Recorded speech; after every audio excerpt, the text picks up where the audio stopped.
ഒരു കുടിവെള്ള പദ്ധതിയുടെ ആരംഭ സ്ഥലമാണിത്. ഇടുക്കി ജില്ലയിലെ അയ്യപ്പൻകോവിൽ പഞ്ചായത്തിലെ പൂമല എസ്റ്റേറ്റിൽ പെട്ട ഒരു സ്ഥലമാണിത്. ഒരു വൻ പാറക്കെട്ടിൻ്റെ അടിയിൽ നിന്നുള്ള ഒരു ഉറവയായത്. അത് 30 വർഷമായിട്ട് തുടർച്ചയായിട്ട് ഞങ്ങൾക്ക് വെള്ളം ലഭിച്ചുകൊണ്ടിരിക്കുന്നു. അതൊരു അത്ഭുതമായിട്ട് തന്നെയാണ് ആ വെള്ളം ഇന്ന് ഞങ്ങൾ ഉപയോഗിച്ചുകൊണ്ടിരിക്കുന്നത്. അടുത്തെങ്ങും ഇത്ര നല്ല ശുദ്ധജലം ഇല്ലാത്തതിനാൽ ഇത് തന്നെയാണ് കൂടുതൽ ആളുകൾ ഉപയോഗിക്കുന്നത്. മഴക്കാലത്ത് ഈ പാറയുടെ മുകളിൽ നിന്നും വലിയൊരു വെള്ളച്ചാട്ടം ഉള്ളതുകൊണ്ട് ഇവിടെ ആർക്കും അടുത്ത് ചെല്ലാനൊക്കെ ഇത്ര വലിയ കൊടുംവേനലുണ്ടായിട്ടും ആ ഉറവ് പറ്റാതെ അനേകർക്ക് ഈ വെള്ളം എത്തിക്കാൻ സാധിക്കുന്നുണ്ട്.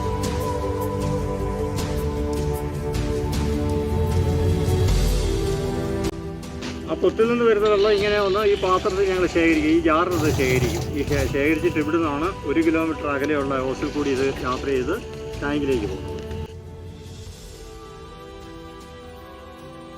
ഇവിടെ മുള്ളമ്പന്നിയുടെയും കാട്ടുപന്നിയുടെയും ഒക്കെ ശല്യം ഉള്ളതുകൊണ്ട് എല്ലാ ദിവസവും തന്നെ ഇവിടെ വന്ന് ആ ഹോസ് എല്ലാം ശരിയാക്കേണ്ട അത്യാവശ്യമുണ്ട്.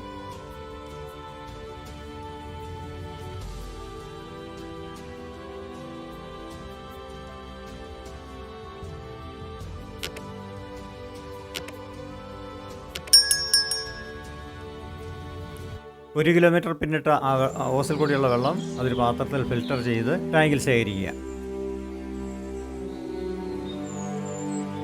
ഇവിടെ പ്രധാന റോഡിലെ പൊതുജനങ്ങൾക്ക് വാട്ടർ കണക്ഷൻ നൽകിയിട്ടുണ്ട്. വീഡിയോ കണ്ട എല്ലാവർക്കും നന്ദി. ഇനി ഇതുപോലുള്ള വീഡിയോകൾ കാണാൻ ചാനൽ സബ്സ്ക്രൈബ് ചെയ്യൂ.